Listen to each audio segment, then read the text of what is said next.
नमस्कार, मी प्रतिभा चंद्रन आणि तुम्ही बघत आहात नवराष्ट्राचा विशेष कार्यक्रम, जो दर आठवड्याला आमच्या वेगवेगळ्या आवृत्त्यांच्या संपादकांसह तुमच्यासमोर आम्ही आणणार आहोत. तो म्हणजे न्यूजवीक. आठवडाभरातल्या ज्या महत्त्वाच्या घटना घडामोडी असतील, ज्या राजकीय घटना असतील किंवा काही सामाजिक प्रश्न असतील, ज्यांच्यावर बोलणं गरजेचं आहे, त्या सगळ्यांची यामध्ये चर्चा होईल. आज आपल्यासोबत आहेत आमचे नवराष्ट्रच्या आवृत्त्यांचे कार्यकारी संपादक संजय मल्मे सर. सर, तुमचं खूप खूप स्वागत आहे. नमस्कार. आणि आमचे पुणे आवृत्तीचे संपादक अनिकेत जोशी सर. अनिकेत सर, तुमचंही स्वागत. हा आठवडा तसं म्हटलं तर वेगवेगळ्या विषयांनी गाजला. एकीकडे पावसाळी अधिवेशन सुरू आहे.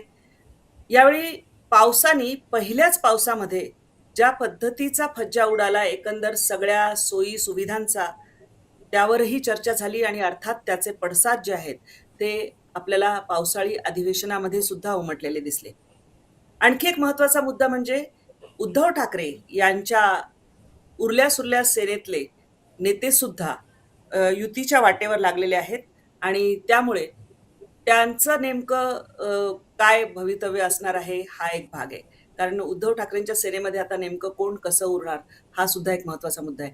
एक गंभीर मुद्दा यावेळी झाला, तो म्हणजे शिवसेनेचे नगरसेवक डोंबिवलीमधले, त्यांनी सुरेश म्हात्रे यांनी ज्या पद्धतीने मारहाण एका डॉक्टरला केली, म्हणजे त्या दवाखान्यामध्ये जाऊन ज्या पद्धतीने डॉक्टरांना मारलं, एक महिला डॉक्टर होत्या त्यांनाही कानशिलात लगावली, ह्या सगळ्या गोष्टींचे पडसाद सुद्धा उमटलेले आहेत आणि अतिशय निंदनीय असा हा प्रकार आहे. सर, पहिल्यांदा मलमे सर, मला वाटतं आपण डोंबिवलीचा जो प्रकार झालेला आहे त्याबद्दल बोलायला हवं. अतिशय गंभीर अशा स्वरूपाचा प्रकार आहे. कारण मुळात सोयी सुविधा ज्या दवाखान्यांमध्ये दिल्या जातात त्यांचा अभाव, त्या नसल्यानंतर जर डॉक्टरांनी सांगितलं की त्यांना जेव्हा शक्यता वाटली की मूल जन्माला आल्यानंतर त्या गर्भवती स्त्रीचं ते तिथे तिला NICU ची गरज लागेल म्हणून त्यांनी सल्ला दिला की अन्य दवाखान्यात घेऊन जा. त्यानंतर ज्या प्रकारची मुजोरी दाखवली, अर्थात त्यांच्यावर कारवाई झाली, ती माध्यमांनी पण आवाज उठवल्यानंतर. पण विचार करा, जर याचं CCTV फुटेज नसतं तर हा प्रकार एवढ्या गांभीर्याने घेतला असता का? माध्यमांनी आवाज उचलला नसता तर गांभीर्याने घेतला नसता का? म्हणजे घेतला गेला असता का? मल्मे सर, काय तुम्हाला या सगळ्या प्रकाराबद्दल वाटतं? नाही, या संपूर्ण जी कारवाई झाली नगरसेवक म्हात्रे यांच्यावरती, त्या सर्व कारवाईचं श्रेय खरं तर मीडियालाच द्यायला पाहिजे. मीडियाने खूप आक्रमकपणे हा विषय लावून धरला आणि तो खरं तर सत्ताधारी पक्षाचा तो नगरसेवक आहे.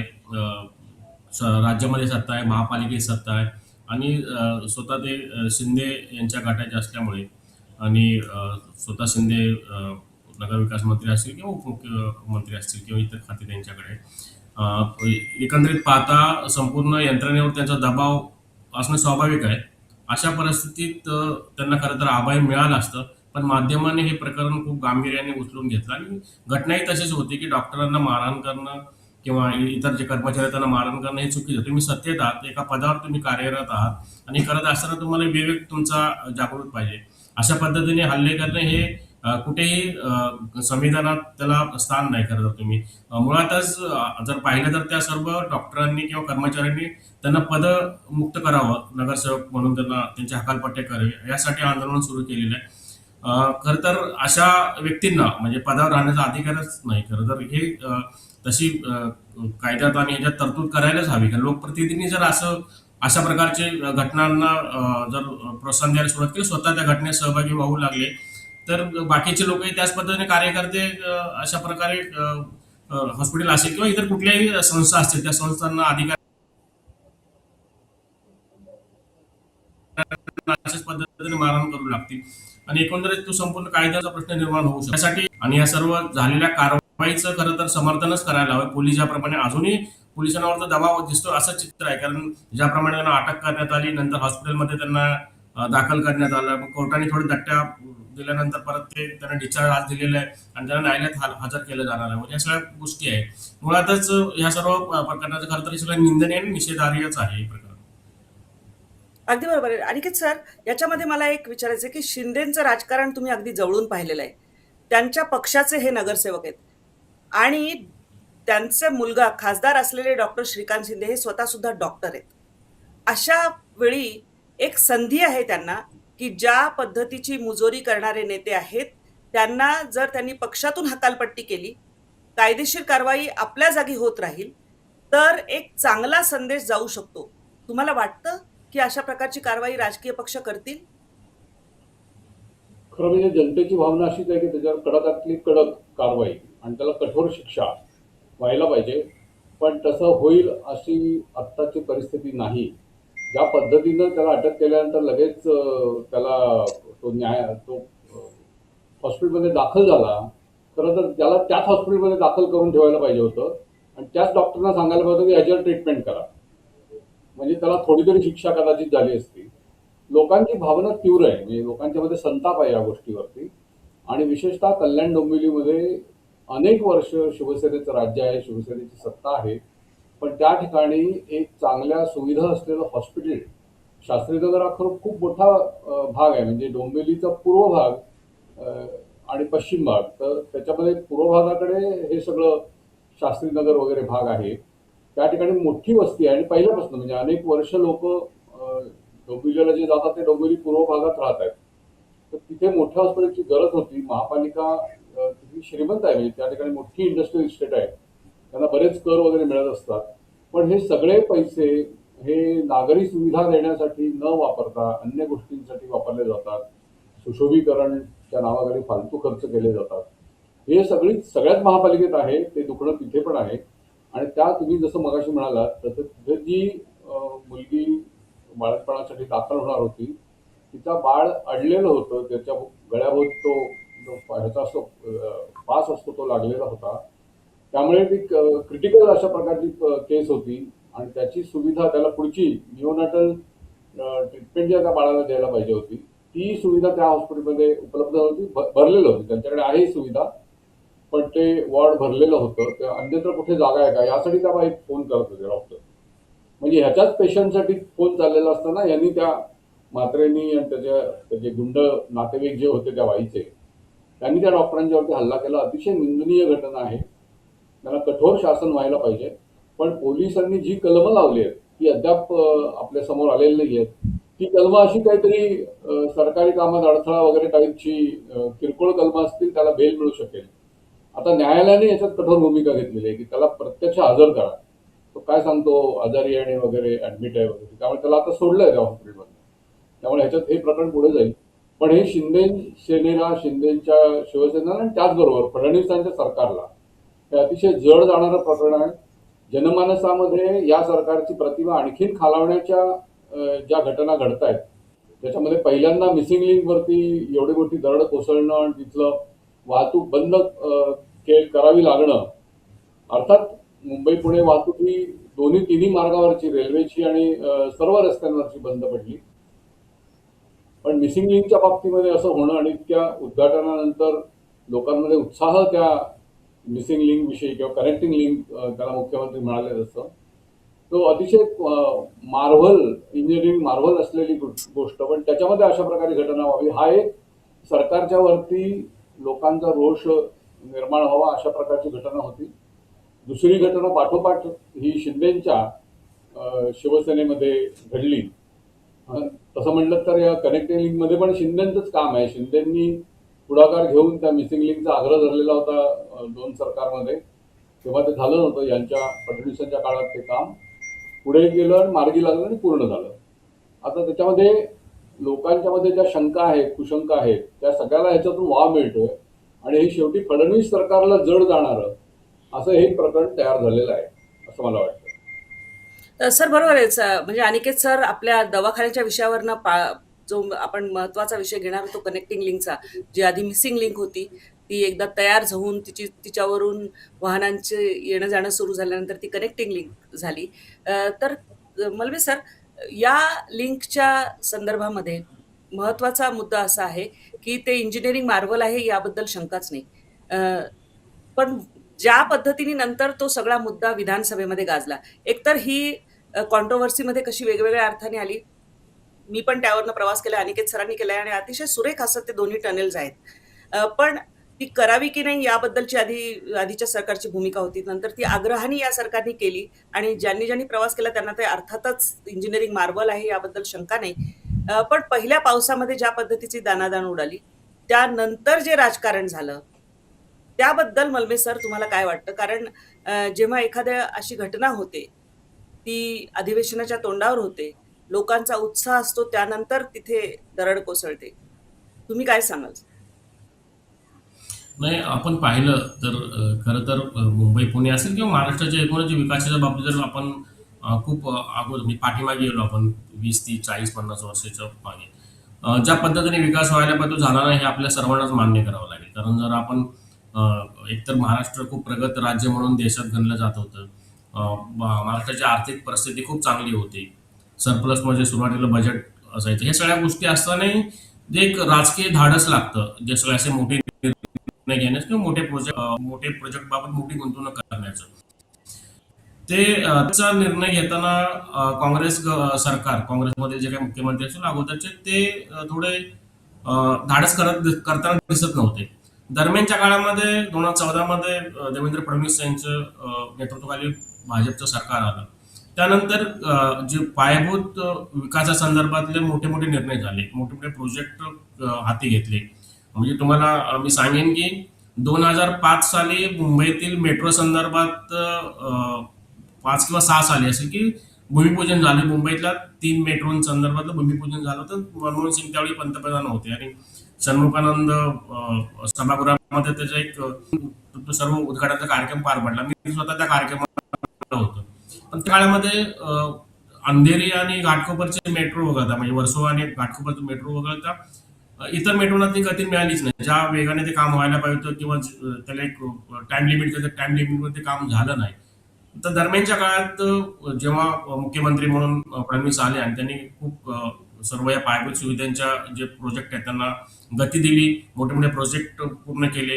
हे सगळे करतात. त्यातीलच हा एक मिसिंग लिंकचा प्रोजेक्ट, मुंबई पुणे मिसिंग लिंक, त्या प्रोजेक्टमुळे मुंबई आणि पुणे खूप जवळ आले. म्हणजे जवळपास अर्धा पाऊण तासाचं अंतर शहरातलं कमी झालं. आणि तुम्ही म्हटल्याप्रमाणे हा एक खरं तर इंजिनिअरिंगचा एक मोठा नमुना होता. एक चमत्कारिक हा सगळा प्रकल्प आहे. हे आम्ही सर्वच मान्य करतो. तुम्ही प्रवास केला, मी प्रवास केला, सगळ्या गोष्टी मुळात हे सर्व होत असताना ज्याप्रमाणे विरोधक आक्रमकपणे सरकारवर तुटून पडले, विधानसभेत हा विषय आला, ज्याप्रमाणे पहिल्या पावसामध्ये तिथे पाणी आणि काही थोडा जो पाण्याची पन्हाळीसाठी जो काय पार्ट होता तो ढासळला आणि संपूर्ण रस्त्यावरती पाण्याला दरड कोसळल्यामुळे मोठी घटना घडली. वास्तविक असं व्हायला नाही पाहिजे. काही त्याच्यामध्ये त्रुटी राहिली असतीलच, कारण IITच्या ज्या पथकाने आज किंवा काल ती पाहणी केली त्या संपूर्ण हे प्रोजेक्ट, कुठे आपण चुकलोय का, तर हे सगळं पाहिलं. हे होत असताना मुळात आपण काही निसर्गाकडून ज्या काही घटना घडतायत किंवा निसर्ग ज्याप्रमाणे अमर्याद पाऊस झाला, म्हणजे जो पावसाची तीव्रता खूप मोठी सगळी घटना घडली, त्यातून ते सगळं घडलं. तर इथे कसं विरोधकांना एक आयता मुद्दा मिळाला. त्यामुळे विरोधक या सर्व गोष्टीवरती आक्रमक होऊन सरकारवर तुटून पडले. की या प्रोजेक्टमध्ये म्हणजे प्रकल्पामध्ये बोगद्याला कुठलेही धोका पोहोचलेला नाही किंवा बोगद्याला कुठलेही झालेलं नाही. मिसिंग लिंकचा जो पूल आहे त्या पुलावरती कुठलीही त्या पुलावरती कुठली अशी काही भेगा जाणे किंवा इतर कुठलाही प्रकार घडलेला नाही. त्यामुळे तो मार्ग सुरक्षित आहे. त्यामुळे तो 12 तासात किंवा 24 तासात तो सुरू होऊ शकला. त्यावर वाहतूक सुरळीत होऊ शकली. ही बाब आपण लक्षात घेतली पाहिजे. दुसरा प्रश्न आहे की तुम्ही विधानसभेतलं जर भाषण बघितलं किंवा प्रत्युत्तर बघितलं मुख्यमंत्री देवेंद्र फडणवीस यांचं, ते प्रचंड आक्रमक झाले दिसले. कारण त्यांची देशभरात विकास पुरुष अशी एक प्रतिमा, इन्फ्रामॅन म्हणून त्यांना एक प्रोजेक्ट केलं जात आहे संपूर्ण देशभर. आणि त्यांच्या त्या प्रतिमेला विरोधकांनी धक्का देण्याचा प्रयत्न केला, मिसिंग लिंकचं कारण पुढे करून, आणि त्याप्रमाणे त्यांच्यावरती टीका केली. तर ते खूप आक्रमकपणे तुम्हाला विधानसभेत विरोधकांवर तुटून पडताना पाहिलं. म्हणजे इतके आक्रमक मी खूप कमी वेळा त्यांना पाहिलेलं आहे. त्यामुळे कदाचित इथून पुढे ते त्यांच्या राजकारणाची कदाचित विरोधकांच्या बाबतीत जी काय आहे ती थोडी आणखी आक्रमक तुम्हाला होताना दिसेल. मुळातच त्यांना इम्प्रामॅन ही ओळख, त्यांना जे आहे ती ओळख आणखी चांगली करायची, त्यांना एक आपली इमेज निर्माण करायची, त्या दृष्टीने त्यांचे त्या प्रयत्नाला धक्का देण्याचा प्रयत्न झाल्यामुळे ते कदाचित झाले. मुळातच मिसिंग लिंक बाबत म्हणाल तर मिसिंग लिंक बाबतचा खरं तर विरोधकांनी हा राजकीय मुद्दा केलेला आहे. मिसिंग लिंकला कुठलाही धोका नाही. आपण जर मी पाहिलं, मी पहिल्या 2 दिवसामध्ये संपूर्ण काही टेक्निशियनशी बोललो मी, काही इंजिनियर लोकांशी माझं बोलणं झालं की नक्की काय, तर बोलले हा खूप ह्या घटना होतच राहणार, कारण पावसात जेव्हा पाऊस अमर्याद पडतो, पाऊस एका ठराविक मिलीमीटर जेव्हा पुढे जातो पाऊस, तेव्हा ह्या दुर्घटना या घटना होतच जातात. मुळातच हा प्रोजेक्ट म्हणजे तुम्ही याच्यामध्ये जर माजी मुख्यमंत्री पृथ्वीराज चव्हाणांचं एक स्टेटमेंट किंवा त्यांची काँग्रेसने तो मुद्दा आणला की हे सर्व असुरक्षित होतं म्हणून सरकारने ते प्रोजेक्टला परवानगी दिली नाही, आणि असं काँग्रेसच्या वतीने सांगण्यात आलं. मुळातच त्यावरती स्पष्टीकरण स्वतः पृथ्वीराज चव्हाणांनी स्पष्टीकरण दिलेलं आहे की माझा विरोध नव्हता या प्रोजेक्टला. खरं तर हा प्रोजेक्ट व्हायला पण काही काही बाबतीत मी त्याच्यामध्ये काय प्रश्नचिन्ह उपस्थित केले होते. उलट उलट त्यांनी यांची फडणवीसांची तारीफ केली. तुम्ही जर लेटेस्ट म्हणजे काल परवाचं जर बघितलं, तुम्ही खूप चांगलं काम करतात आणि अशा पद्धतीने एक प्रकारे त्यांनी स्वतः स्वपक्षाने चपराक लावल्यासारखं झालेलं आहे सगळ्या गोष्टी. मुळात ही गोष्ट आपण लक्षात घेतली पाहिजे की मिसिंग लिंक सुरक्षित आहे आणि तो वाहतुकीसाठी योग्य आहे. त्यावरती राजकारण करणं खरं तर चुकीचं वाटेल मला. अगदी बरोबर आहे. एक एक मला मुद्द्याच्यात थोडा जोडायचं हा, वाटतं. मलमेश्वर जे सांगत होते त्यांनी हम्म, म्हणजे सांगितलं की पाऊस खूप मोठा होता. किती मोठा पाऊस होता? तर लोणावळ्यामध्ये त्या 4 दिवसामध्ये 48 तासामध्ये 1200 मिलीमीटर पाऊस झाला होता. त्याच्या आधी म्हणजे जेव्हा ती दरड कोसळली त्या दिवशी रात्रीपर्यंत 400 ml म्हणजे 24 तासात एवढा प्रचंड पाऊस झाला होता. आणि आजही लोणावळ्यामध्ये आणि लोणावळ्याच्या खाली जे पुण्याच्या दिशेने मावळ तालुक्यामध्ये अतिशय मोठ्या प्रमाणात पाऊस झाला. म्हणजे पावसाचं प्रमाण हे खूप मोठं होतं. ढगफुटीसारखा तो पाऊस होता. आणि जसं फडणवीसांनी विधानसभेमध्ये आपण मगाशी उल्लेख केला, मंत्री सरांनी पण उल्लेख केला की त्यांनी जे काही भाषण केलं आक्रमक पद्धतीनं, त्याच्यात त्यांनी अतिशय गाजलेल्या कोकण रेल्वेचं उदाहरण दिलं. कोकण हम्म, रेल्वे ही मधुदंडवतीच्या आग्रहामुळे झाली. ही टिकणार नाही. तिचे बोगदे सतत पडत राहतील, माती खाली येईल, डोंगर खाली येईल वगैरे सतत लोकांनी त्याच्यावर टीका केली होती. पण तेव्हा एक जे पॉलिटिकल विल लागतं असे प्रकल्प करायला, ते दंडवते साहेबांनी दाखवलं. तसंच आता फडणवीस साहेबांनी दाखवलं आणि तो आग्रहाने त्यांनी तो प्रकल्प पूर्ण केला. प्रकल्पाला खरंच कुठल्याही प्रकारचा धोका नाहीये. त्यानंतरही काही लोक आपले जाऊन आले आणि त्याच्यातली प्रत्यक्षदर्शींनी जी माहिती सांगितली, त्या बोगद्याच्या दुसऱ्या बोगद्याच्या तोंडावरती म्हणजे जो पूल आणि तो बोगदा आहे त्याच्या मधल्या भागामध्ये तो एक 100 टन माती खाली पडली. लूज झालेली माती आणि डोंगर हे एरवी दरीत पडले असते, ते कोणाला कळलं पण नसतं कधी पडले ते. हा बोगदा आणि रस्ता असल्यामुळे ते लोकांच्या लक्षात आलं की ते पडलं. आता याच्यामध्ये पुढची पावलं त्यांनी टाकायला सुरुवात केली ती अतिशय योग्य आहे की त्यांनी IITच्या आणि बाकीच्या लोकांचा, तज्ज्ञ लोकांचा सल्ला घेतला आणि कुठे कुठे दगड असे खाली येऊ शकतात ते आधीच काढा, त्याच्यामधले हे करा. जसं अन्य घाट रस्त्यावरती सरकार सतत काम करत असतं, PWD सतत काम करत असतं. आता इतक्या आपण ह्या बघितलं ह्या पावसामध्ये मुंबई पुण्याला जोडणाऱ्या आणि म्हणजे घाटावरनं कोकणात जाणाऱ्या प्रत्येक घाट रस्त्यावरती दरडी कोसळलेल्या आहेत, बंद पडलेले आहेत, रस्ते वाहून गेलाय रस्ता अनेक ठिकाणी, असे खूप प्रकार झालेले आहेत. पाऊसच खूप मोठा होता.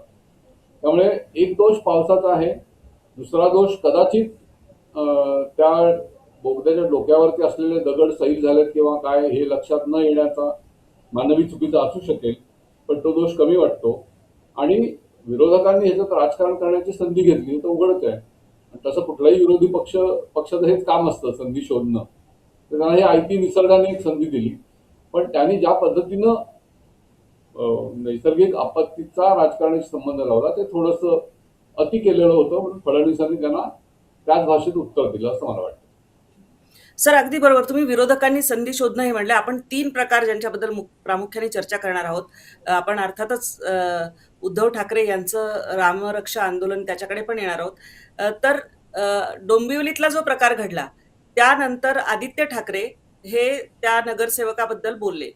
मला मुळात मुद्दा हा आहे की गेली 20-22 वर्ष म्हणजे 2022 नंतर ते शिंदेकडे आले असतील, परंतु त्याआधी जर आपण विचार केला तर हे सगळे नगरसेवक किंवा हे सगळे नेते ज्यांच्यावर आज आदित्य ठाकरे टीका करतायत हे त्यांच्याच पक्षात होते मुळात. आणि त्यांच्यावरती आता त्यांनी पोसून म्हणजे तोडफोड करणे हा शिवसेनेचा एक स्थायीभाव DNA म्हणता येईल असाच होता. आपण बघितलं की कुठेही काही झालं की तोडफोड आंदोलन ही शिवसेनेने माध्यमांची कार्यालय फोडलेली आहेत, हॉस्पिटल्स फोडलेली आहेत, सिनेमा थिएटरमध्ये तोडफोड केलेली आहे. म्हणजे ही त्यांची संस्कृती राहिलेली. त्या संस्कृतीत मोठे होत आलेले हे सगळे नेते आहेत. आणि त्यांच्यावर आता तुम्ही टीका करताय कारण ते तुम्हाला सोडून दुसरीकडे गेलेले आहेत. मुद्दा सर फडणवीसांच्या बद्दल आहे. मलमे सरांनी त्याला सुरुवात केलेलीच होती की अशा पद्धतीने आक्रमक म्हणजे भाडेके टट्टू वगैरे ही जी भाषा फडणवीसांनी वापरली त्याच्याने अर्थातच संजय राऊत जे नेहमी बोलत असतात त्यांना एक संधी मिळाली, त्याच्यावरती चर्चा सुरू झाली आणि मग तो महाराष्ट्राचा अपमान सहन करणार नाही हे वाक्यही बऱ्याच वेगळ्या वेगळ्या संदर्भाने येतंय, त्याच्यावरच्या प्रतिक्रिया उमटलाय. अर्थात हे कवित्व होत राहणार आहे. मलमे सर मला विचारायचंय की फडणवीस अशा पद्धतीने आक्रमक तुम्ही बघितले नाही यापूर्वी सभागृहामध्ये. त्यांचा स्वभाव बघता आणि त्यांनी जी आता एक पोझिशन घेतलेली आहे ती पोझिशन बघता, पॉलिटिकल पोझिशन म्हणा किंवा सभागृहामध्ये भाषणाची मध्ये जी पोझिशन घेतली, तुम्हाला काय वाटतं या सगळ्याबद्दल?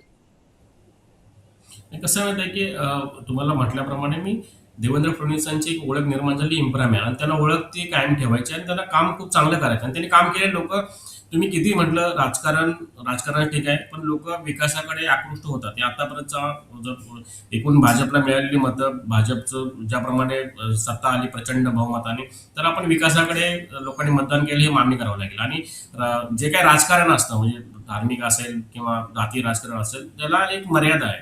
त्या मर्यादा ते राजकारण लॉंग टर्मसाठी चालत नाही हे खरं तर फडणवीसांनी ओळखलेलं आहे.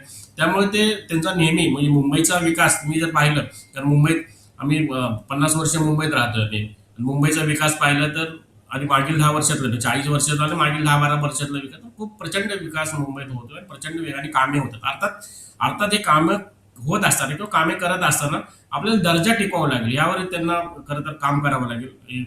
या निमित्ताने या सर्व राजकारणातून किंवा जी टीका झाली फडणवीसांवरती मिसिंगलीच्या निमित्ताने, तर ते एक त्यांना त्यातून त्यांना धडा घ्यावा लागेल की आपल्याला दर्जावरती सुद्धा त्याच पद्धतीने आपल्याला काम करावं लागेल.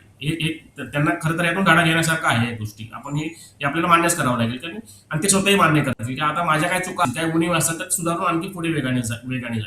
दुसरं आक्रमकतेचा जर तुम्ही प्रश्न ज्याप्रमाणे विचारला, आक्रमकता खरं तर त्यांचा राजकारणात आल्यानंतर तुम्ही काही घटना त्यांच्या घडामोडी पाहिल्या असतात तर ते खूप संयमी राजकारण करताना दिसत असते तुम्हाला.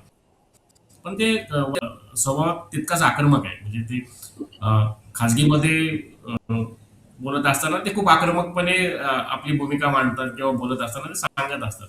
पण राजकारणात एक संयम ठेवावं लागतं. कदाचित त्यांनी शरद पवारांच्या राजकारणाचं अनुकरण केलं असेल की शरद पवार जरी तुम्हाला जितके शांत वाटतात तितके शांत नाही.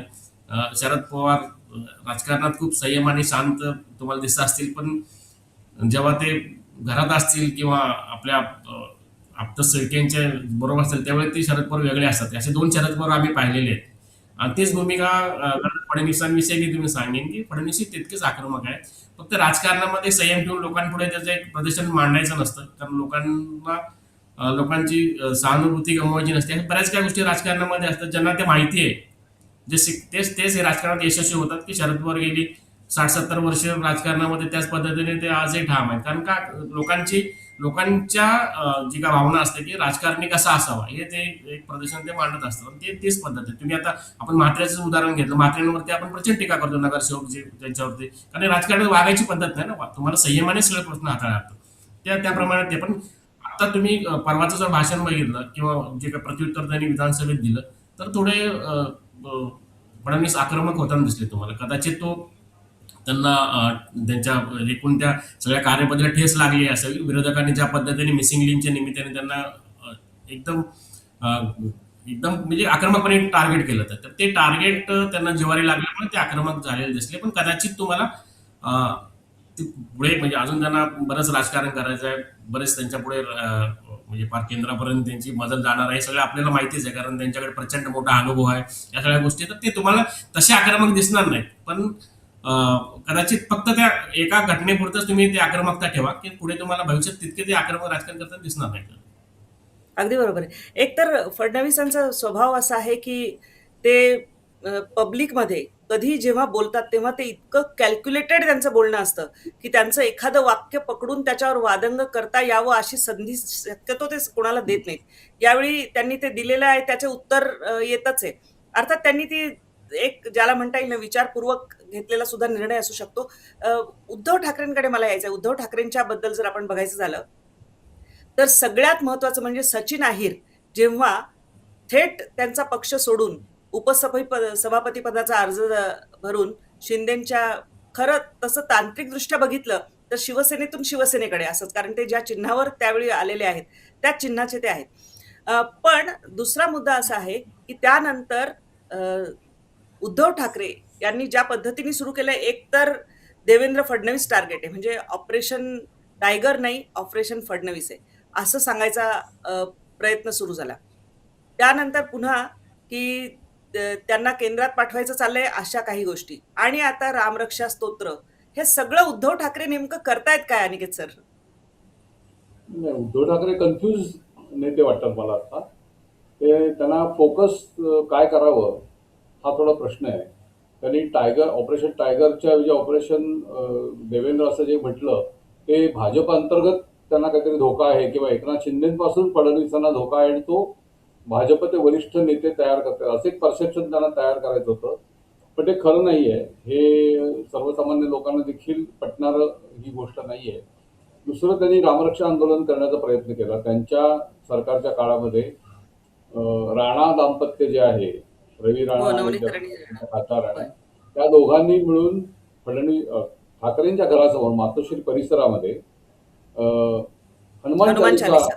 म्हणण्याचा एक उपक्रम केला होता. कारण मशिदीतल्या भोंग्यांच्या विरुद्ध हनुमान चालीसा असं ते आंदोलन होतं आणि त्याला ठाकरे सरकार विरोध करतंय अशा प्रकारे ते होतं. पण ते रामरक्षेचा काही संबंधच नाहीये ना. रामरक्षा आंदोलन करायला रामरक्षेला कोणीच विरोध केलेला नाहीये. तुम्ही जाऊन त्याचं एक बाजू घ्यावी, हा एक भाग. दुसरं, राम मंदिराशी रामरक्षेचा संबंध लावणं हे म्हणजे अगदीच बादरायण संबंध लावण्याचा भाग आहे. दुसरं, जे स्तोत्र तुम्हाला पाठ येत नाही, राणांनी स्वतः त्यांच्या घराजवळ जाऊन म्हटलं, ते स्वतः म्हटलं, त्यांना असे बाकीचे लोक आणायला लागले नाहीत म्हणणारे. इथे त्यांच्या आंदोलनामध्ये ठाकरेंच्या हातात एक पुस्तक होतं रामरक्षेचं, ते वाचू शकत नव्हते. कारण संस्कृत वाचणं हे शिकल्याशिवाय येण्यासारखी गोष्ट नाही आहे किंवा रोज पाठ केल्याशिवाय ते वाचता देखील धड येणार नाही. त्यांना ते येत नव्हतं. त्यांनी ते पुस्तक मागे देऊन टाकलं. त्यांच्या बरोबर असलेले संजय राऊत, आदित्य ठाकरे, स्वतः उद्धव ठाकरे, त्यांच्या बाजूला सुभाष देसाई, आणखीन काही नेते, कोणीही म्हणत नव्हतं रामरक्षा. त्यामुळे हे म्हणजे हास्यास्पद अशा प्रकारचं त्यांचं आंदोलन झालं. त्याला काही अर्थ नव्हता. त्यांनी राम मंदिराच्या संदर्भात हे आंदोलन आहे असा एक करण्याचा प्रयत्न केला. रामाला फोकस करून किंवा रामाच्या दानामधून तुम्ही चोरी करताय आणि ते भाजपवाले चोरी करतायत असं ते सगळं सांगायचं त्यांना भाग होता. ते काय नीट पोचू शकलं नाही. त्यामुळे त्या आंदोलनाच्या बाबतीत पण ते कन्फ्यूज होते. त्यांच्यावरती जे ऑपरेशन टायगर झालं, 6 खासदारांनी सोडलं, शिवसेना, उबाठा आणि ते शिवसेना मूळ पक्ष जो आहे धनुष्यबाण चिन्हावरती एकनाथ शिंदेच्या नेतृत्वाखाली ते दाखल झाले. याच्यामुळे शिंदेचा खूप मोठा फायदा झाला. त्यांच्या खासदारांची संख्या 13 झाली आणि आता पुढच्या केंद्रीय मंत्रिमंडळाच्या एक्सपान्शनमध्ये त्यांना नक्की स्थान मिळणार आहे. जसं आता सध्या सगळीकडे ती चर्चा आहे. दिल्लीमध्ये आम्ही आता मध्यंतरी होतो, मनोज साहेब पण होते, आणि आम्हाला तिथे ज्या काही गोष्टी ऐकायला मिळाल्या त्याच्यामध्ये शिंदेचं राजकारण वाढलेलं आहे, पण त्याचा धोका फडणवीसांना आहे असं अजिबात दिसत नाही आहे सध्या. त्यामुळे उद्धव ठाकरेंचं आंदोलन कशासाठी आहे, त्यांचा फोकस काय आहे याचा त्यांना पत्ता लागत नाही. त्याच्याशिवाय हे सगळं सुरू असताना त्यांचे एक आदित्य ठाकरेंचे अतिशय विश्वासू किंवा त्यांच्या जवळचे आदित्य ठाकरेंचा मतदारसंघ सांभाळणारे असे सचिन अहिर हे एकनाथ शिंदेकडे दाखल झाले. आणि सचिन अहिर यांनी स्वतःच सांगितलंय की जर पक्षाने सांगितलं तर मी आदित्य ठाकरेंच्या विरोधात निवडणूक लढायला तयार आहे.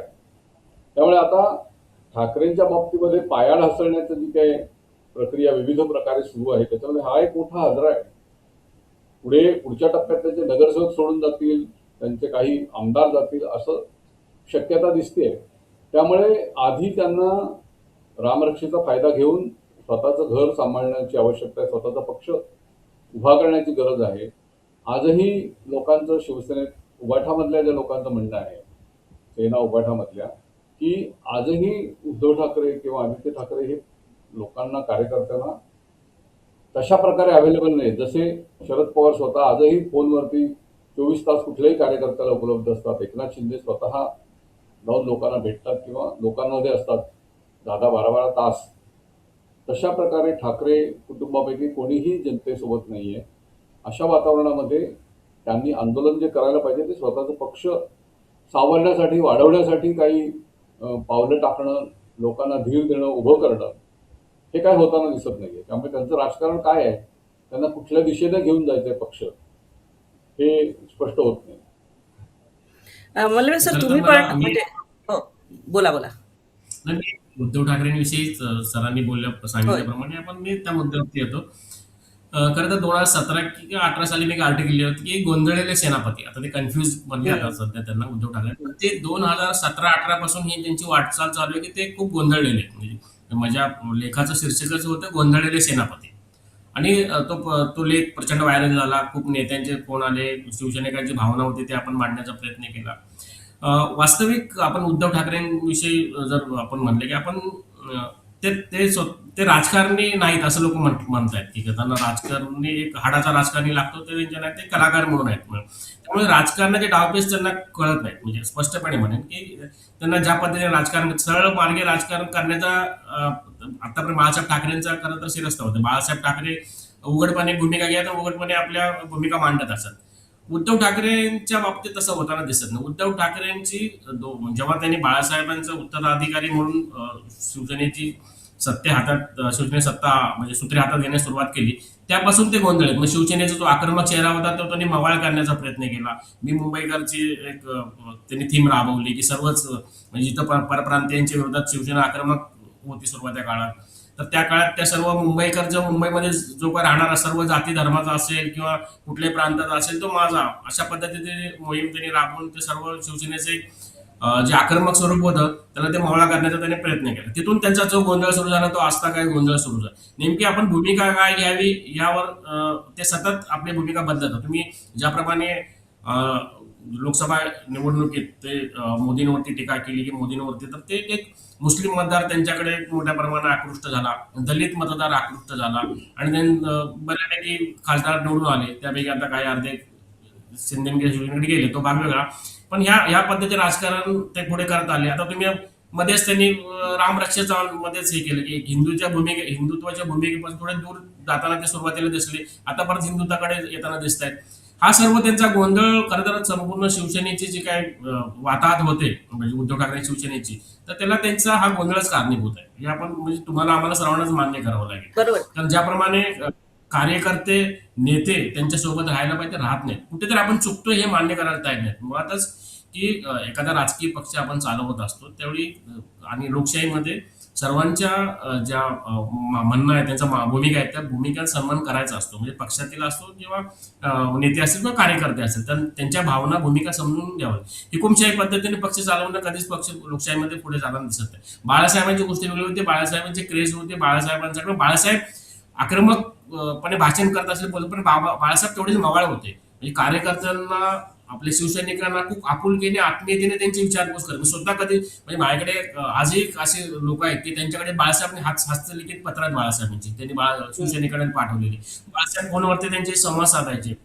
ह्या सगळ्या गोष्टी करतो. बाळासाहेब जरी रागाच्या भारात एखादे बोलले किंवा हे केलं तर त्यांना कधीच राग येईल. पण उद्धव ठाकरेंच्या बाबतीत तसं नाही. उद्धव ठाकरेंच्या बाबतीत मी उदाहरण देईन. उद्धव ठाकरेंपासून लोक का दूर जातात. मी खासदार आमदार सारखे लोकप्रतिनिधी, मी तुम्हाला मंत्र्याचं नाव नाही सांगणार, मी विधानसभा मंत्रालय परिसरात मी एकदा होतो जेव्हा उद्धव ठाकरे साहेब मुख्यमंत्री होते. त्यावेळी एक मंत्री मंत्र्यांच्या गेटवरती फाईल घेऊन उभे होते. मला थोडं आश्चर्य वाटले, मंत्री बाहेर गेटवरती कसा उभा आहे. तर सहज मी बोललो सर काय ते, तर ते बोलले की मुख्यमंत्री साहेब येणार आहेत, उद्धव साहेब येणार आहेत, तर त्यांना फाईलवर सही घ्यायची. म्हणजे हे जे जो काय उद्धव ठाकरे साहेबांकडे मुख्यमंत्री असताना जो प्रकार आहे त्यातून हे दुखावले गेले नेते, मंत्री असतील, आमदार असतील, खासदार असतील, कारण वेळ देत नव्हते. कारण तो राज्याचा मंत्री त्याला सन्मानाने मुख्यमंत्री कार्यालयात किंवा वर्षावरती बोलवून त्याच्यावरती चर्चा व्हायला पाहिजे. पण त्यांना त्यांचं म्हणणं होतं गेले महिनाभर मी त्यांची वेळ घेण्याचा प्रयत्न करतो, मला वेळच मिळत नाही. मग ते त्यासाठी मी थांबलो होते आणि मला त्यांच्या याच्यावर सही घ्यायची. अशा पद्धतीने राजकारण होत नसतं. लोकांसाठी वेळ आपल्याला द्यावा लागतो. तुम्हाला मी आणखी एक उदाहरण देईन की सध्या शिवसेनेचे आक्रमक नेते ज्यांना म्हणून आपण कालच विधानसभेत एकदम आक्रमक त्यांनी भाषण केलं, जे कोकणातून आदित्य ठाकरेंबरोबर जे राष्ट्रवादीमध्ये प्रदेशाध्यक्ष राहिले, अशा बऱ्याच काही गोष्टीवरती म्हणजे आपला राजकीय प्रवास करत करत ते इकडे परत शिवसेनेत आलेले आहेत. खरं तर त्यांनी मला एक किस्सा सांगितलं, मुलाखत घेत असताना त्यांनी सांगितलं की म्हणजे भास्कर जाधवांविषयी बोलतो मी, होय, ते अर्थातच. लक्षात आलं असेल. लक्षात आलं सगळं हा. पदार्थ कळले. आपल्या आपल्या राष्ट्रवादीचे दर्शकांच्याही लक्षात प्रदेश आलं सुज्ञ. हो अगदी. राष्ट्रवादीचे प्रदेश अध्यक्ष असताना एकदा मी त्यांची मुलाखत घ्यायला गेलो होतो. आम्ही दोघंच होतो. आम्ही मुलाखत घेत असताना काही मुद्द्यांवरती चर्चा झाली. ऑफ द रेकॉर्ड आमच्या गप्पा झाल्या की सर तुम्ही शिवसेनेसारखा पक्ष सोडून तुम्ही राष्ट्रवादीत आला. तर त्यांनी जो काही प्रसंग सांगितला त्यांचे डोळे पाणावले होते, डोळ्यामध्ये पाणी आलं होतं सर्व सांगताना. हम्म, हम्म, हम्म. की सकाळी त्यांना 9-10 वाजता उद्धव ठाकरेंनी भेटायला बोलवलं होतं.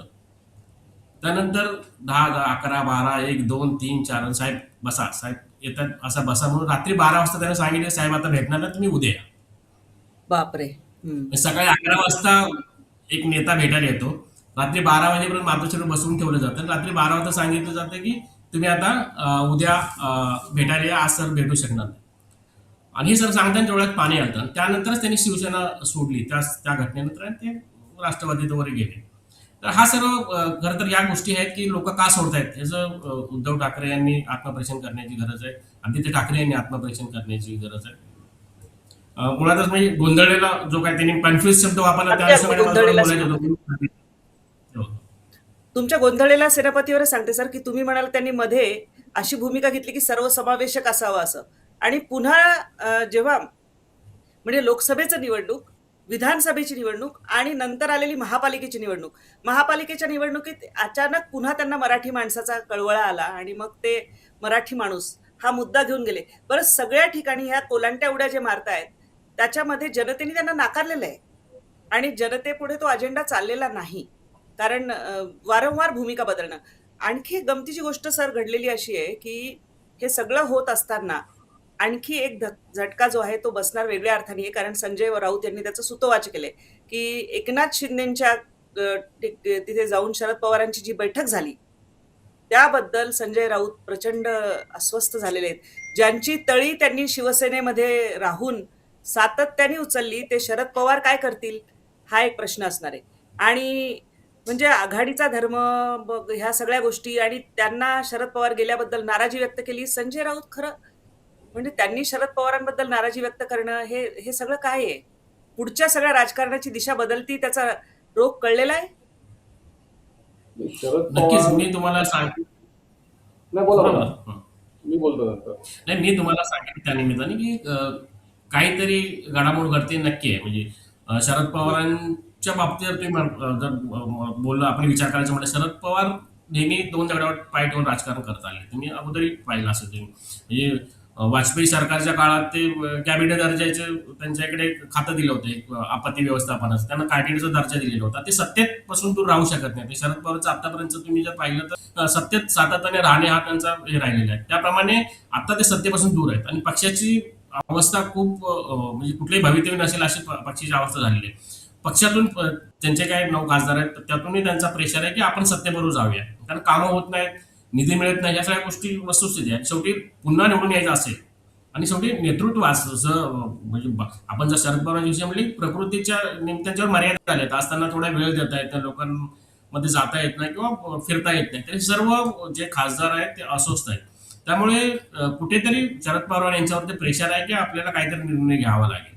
या संदर्भात राजकीय घडामोडी सुरू आहेत आणि त्या घडतायत.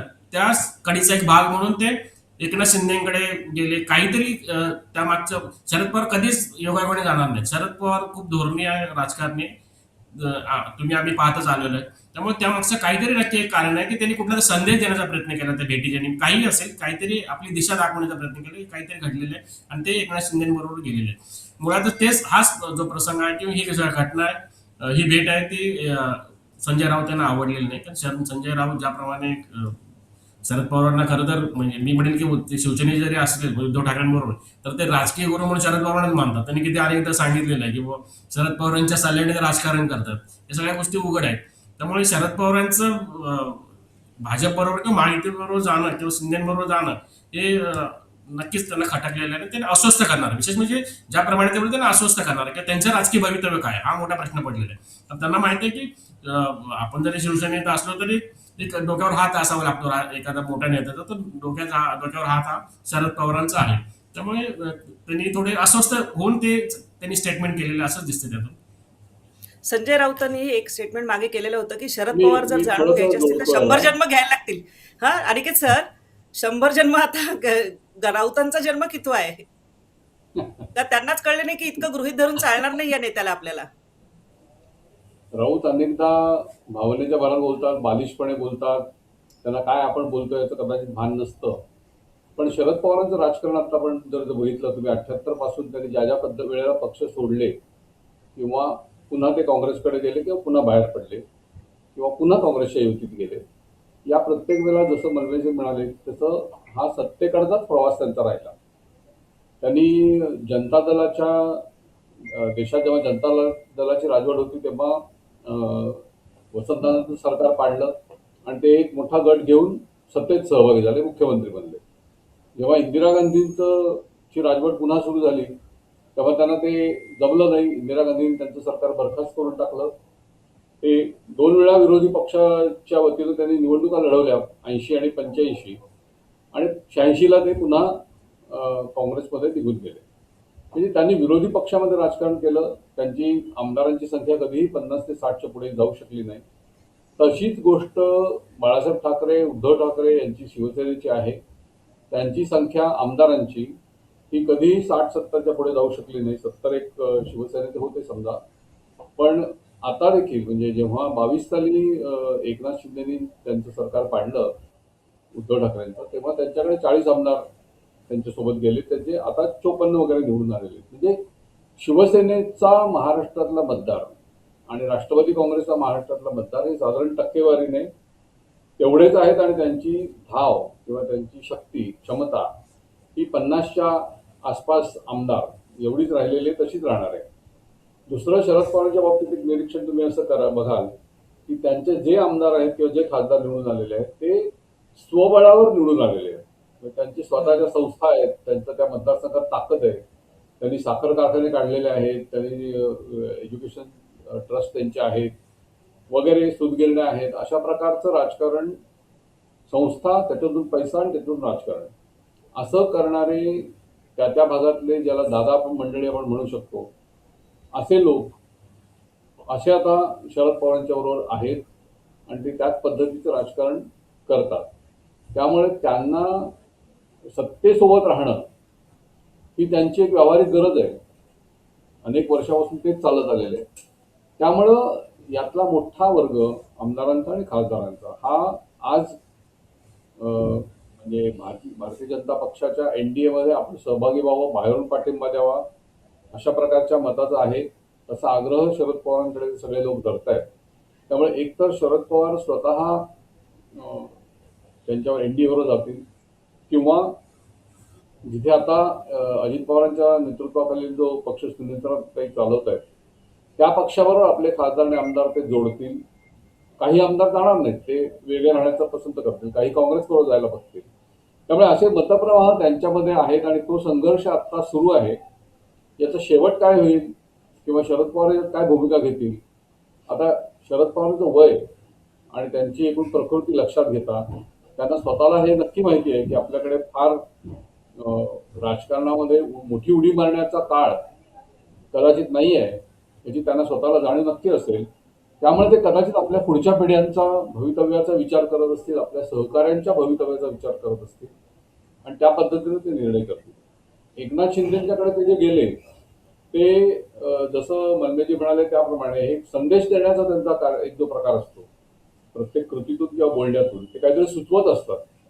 ते ज्यांना कळायचं असतं त्यांना बरोबर कळतं आणि बाकीचे लोक हे काय बोलले किंवा हे काय करणार याच्यावरती चर्चा करत राहतात.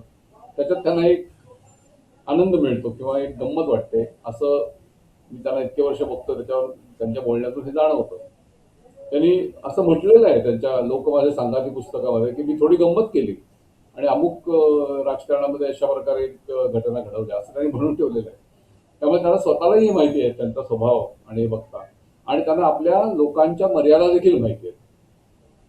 जे सोबत आहेत त्यांच्या.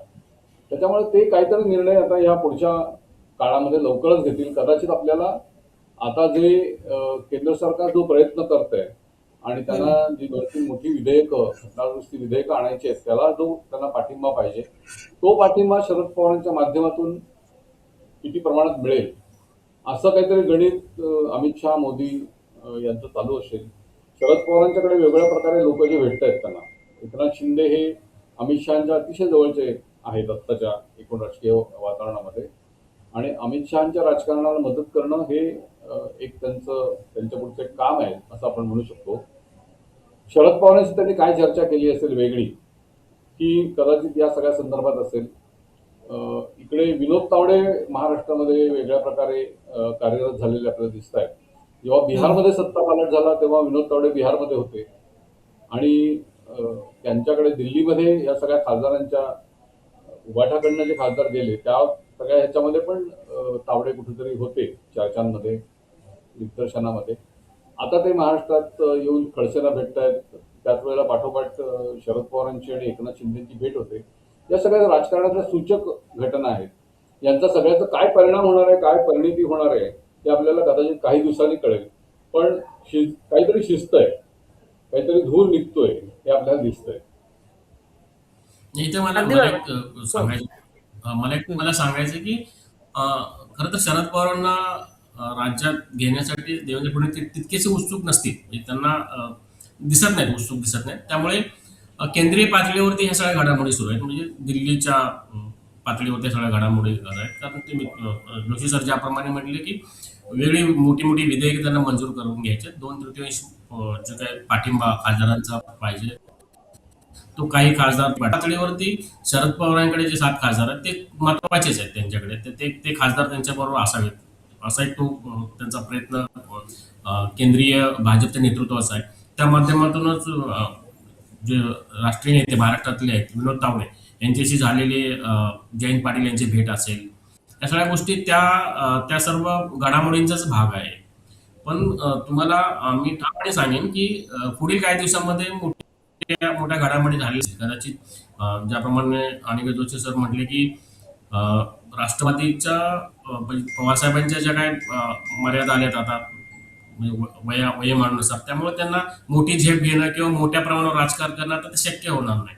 त्यामुळे एकूणच संपूर्ण पक्षाचंच राजकीय भवितव्य सध्या आदांतरी दिसतंय. त्यांच्याबरोबर असणाऱ्या नेत्यांना, आमदारांना, खासदारांना किंवा त्यामुळे त्यांचा सर्वांचा आग्रह आहे की आपण कुठेतरी काहीतरी निर्णय घेतला पाहिजे. एक तर पर्याय एक आहे की जो खूप जवळचा पर्याय, म्हणजे सुनेत्रा पवार यांच्या नेतृत्वाखाली जे काही राष्ट्रवादी आहे त्या राष्ट्रवादीबरोबर जावं, हा एक त्यामागचा एक पहिला पर्याय असेल. दुसरा की आहे तो पक्ष आपण सत्तेत जावं, म्हणजे राष्ट्रवादी खासदार घेऊन आपण सत्तेत जावं, एनडीए मध्ये जावं आणि इंडियाचा पार्ट व्हावं. केंद्रात एका दुसरं मंत्रिपद मिळेल, राज्यात मिळेल का नाही मिळेल ते खूपच कठीण आहे, कारण राज्यात तशी गरज नाही. पण केंद्रीय, कारण सत्तेत गेल्याशिवाय बाकीच्या काही कमिटमेंट असतील त्या होतील कदाचित. मंत्रिपद एका दुसरी मिळेल तर मिळू शकेल, 2-4 मिळतील, पण काही कमिटमेंट मात्र मिळतील त्या गोष्टी. तर त्या दृष्टिकोनातून शरद पवार यांची ही वाटचाल सुरू दिसते. कारण सुप्रिया सुळे यांचं राजकीय भवितव्य आहे, राजकारणात सेट करणं खरं तर महत्वाचं आहे. कारण ज्याप्रमाणे त्या मागील काही वर्ष राजकारण करतात, राजकारणात पूर्णपणे त्या सक्रिय आहेत, म्हणजे त्यामध्ये राजकारण असं वाटत नाही. त्यामुळे त्यांचं राजकीय पुनर्वसन करणे हा आपण शरद पवारांच्या पुढचा मोठा प्रश्न असणार आहे. तर या सर्व गोष्टी आपण पाहता पुढील काही दिवसांमध्ये तुम्हाला जोशी सर म्हटल्याप्रमाणे काहीतरी शिस्त आहे, पुढील काही दिवसांमध्ये, काही आठवड्यांमध्ये काय घडामोडी झालेल्या तुम्हाला. एकंदर या सगळ्याचा आपण जर आढावा घेतला तर असं दिसतं की महाराष्ट्रामध्ये ऑपरेशन टायगरवर राजकारण पुढचं जे आहे ते थांबलेलं नाही. आणखी कुठलं तरी तुतारीच्या माणसाचं, तुतारी घेतलेला जो माणूस आहे ते तुतारीचं ऑपरेशन सुद्धा होऊ शकतं, किंवा ते असाही भूमिका घेऊ शकतात की एनडीएला बाहेरून पाठिंबा देणे सध्याच्या दृष्टीने सोयीस्कर, तो एक मध्यम मार्ग त्यांच्यासाठी असू शकतो. अर्थात ही सगळी गोष्टी ज्या आहेत, राजकारण हे वेगाने सध्या सुरू आहे. पावसाळी अधिवेशन आपलं महाराष्ट्रातलं संपत येतानाच दिल्लीवर पावसाचे ढग जे आहेत ते दाटू लागलेले आहेत. दिल्लीचा पाऊस आहे आणि तिकडे पावसाळी अधिवेशन सुरू होणार आहे, तेव्हा बऱ्याचशा गोष्टी तुम्हाला बदललेल्या दिसतील. कारण महत्वाची विधेयकं जी आहेत ती मंजूर करून घेणं हे सध्या एनडीएच्या समोरचं एक मोठं आव्हान आहे, आणि ते करण्यासाठीचे सगळे जे उपाय आहेत, साम दाम दंडभेद, ते त्यांचे सुरू आहेत. अर्थात ते होताना आपल्याला दिसेल. तर राजकारणातल्या या सगळ्या महत्त्वाच्या घटना, घडामोडी आणि त्या मागचे किस्से, कारण माझ्यासोबत आज जे 2 संपादक आहेत किंवा आमचे सगळेच नवभारत ग्रुपचे, नवराष्ट्र ग्रुपचे जे संपादक आहेत, त्यांनी अनेक वर्ष ही पत्रकारितेत घालवलेली आहेत, मध्ये घालवलेली आहेत, म्हणजे राजकारण कव्हर करत अशा अर्थाने म्हणते मी. आणि त्यांनी या सगळ्या राजकीय नेत्यांना अगदी जवळून पाहिलेलं आहे. त्यामुळे अनेक असे किस्से या कार्यक्रमाच्या माध्यमातून दर आठवड्याला तुमच्या सोबत घेऊन येण्याचा आमचा प्रयत्न असेल. त्याबद्दल तुमचं काय मत आहे, तुमच्या काय कमेंट्स आहेत, त्या आम्हाला अवश्य कळवा. मल्वे सर, तुमचे खूप खूप आभार. अनिकेत सर, तुमचेही आभार. आणि आपण सगळेच विनंती करूया की आमच्या चॅनलला सबस्क्राईब करा, कार्यक्रम जास्तीत जास्त लोकांपर्यंत पोहोचवा आणि दर आठवड्याला आम्हाला भेटत राहा. धन्यवाद.